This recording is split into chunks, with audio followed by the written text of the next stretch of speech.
అదే RTV app వార్తల్ని క్షణాల్లో చదివే అవకాశం ఉంటుంది. ఒక న్యూస్ పేపర్, ఒక టెలివిజన్ ఛానల్ మీ చేతుల్లో ఎప్పుడూ ఉంటాయి.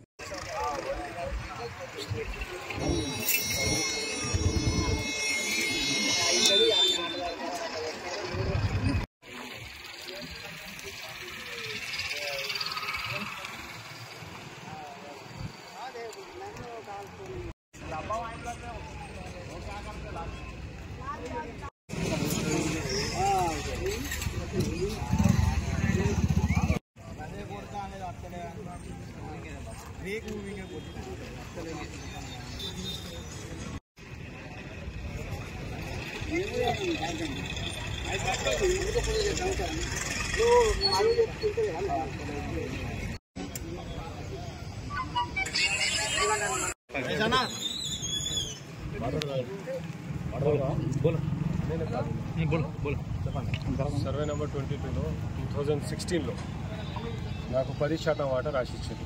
ఇది క్లియర్ ఉన్నది.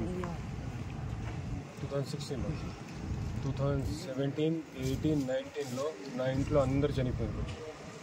చనిపోయిన తర్వాత నేను ఇక్కడ నుంచి కరీంనగర్కి వెళ్ళిపోయింది. 2019లో ఈ ఫిరోజ్ అనే వ్యక్తి ఈ గూడగోపికి, ఎడ్లసీనుకి, తిరుపతి రెడ్డికి, సురేష్ గౌడ్కి, శ్రీనివాస్ రెడ్డికి వీళ్ళకి అమ్మడం జరిగింది. 2019లో నాకు తెలియకుండా వీళ్ళు అమ్మిర్రు. నాకు అమ్మేటోడు నాకు ఎందుకు అగ్రిమెంట్ చేసిండ్రు.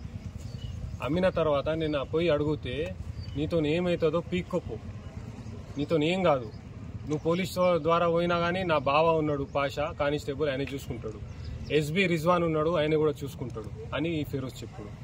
మరి నేను వచ్చి సైట్ మీద టెంట్ వేసినప్పుడు 2019లో టెంట్ వేసినప్పుడు నా మీద కేసు చేసిండు. అయినా నేను సపోర్టకుండా తర్వాత లాక్డౌన్ వచ్చింది. అయినా కూడా 2023లో మళ్ళీ నేను ఏం చేసిన, పోయి అడిగిన, లాయర్కి అడిగిన, నువ్వేం చేసుకుంటావు చేసుకోపో అని. ఒక న్యాయవాది, ఒక ఆయన అడ్వకేట్ న్యాయం చేయాలే కానీ ఆయన డిగ్రీకి మిస్యూజ్ చేస్తుండు.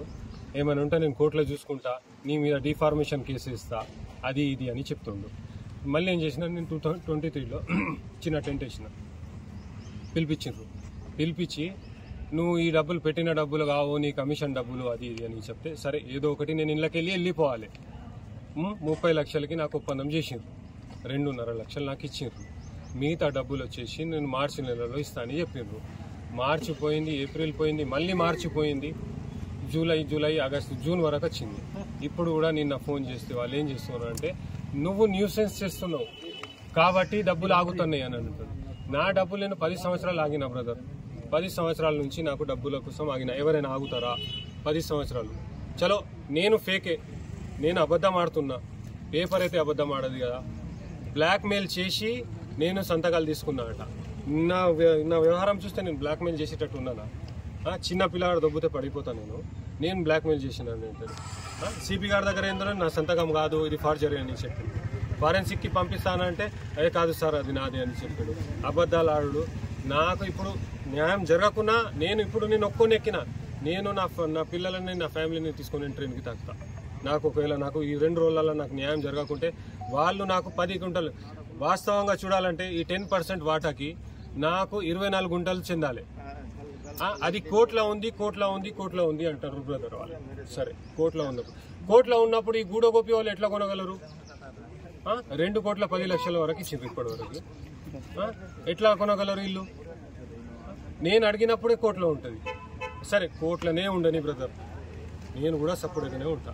నా వాటా నాకు రైటింగ్లో నాకు 24 గుంటలు రాసి ఇచ్చేది, నేను సపోర్ట్గా ఉంటా. అది నువ్వు 10 సంవత్సరాలు కానీ కోర్టులో 20 సంవత్సరాలు కానీ అట్లనే ఆగుతా. నేను నాకు డబ్బులు కూడా అవసరం లేదు, నాకు రాసి ఇచ్చేయండి. ఈ 10 గుంటలో 20 గుంటలో 30 గుంటలో నీ వాటకి ఇది హద్దులు పెట్టుకోను, అది అయినప్పుడు రిజిస్ట్రేషన్ అయినప్పుడే తీసుకోమని చెప్పిపోయింది. ఇది నాకు న్యాయం జరిగే వరకు మీరు కొంచెం సహకరించండి. మరిన్ని వీడియోస్ కోసం ఛానల్ ని సబ్స్క్రైబ్ చేయండి. లేటెస్ట్ అప్డేట్స్ కోసం వాట్సాప్ ఛానల్ ని ఫాలో చేయండి. అండ్ లింక్ డిస్క్రిప్షన్ లో ఉంది.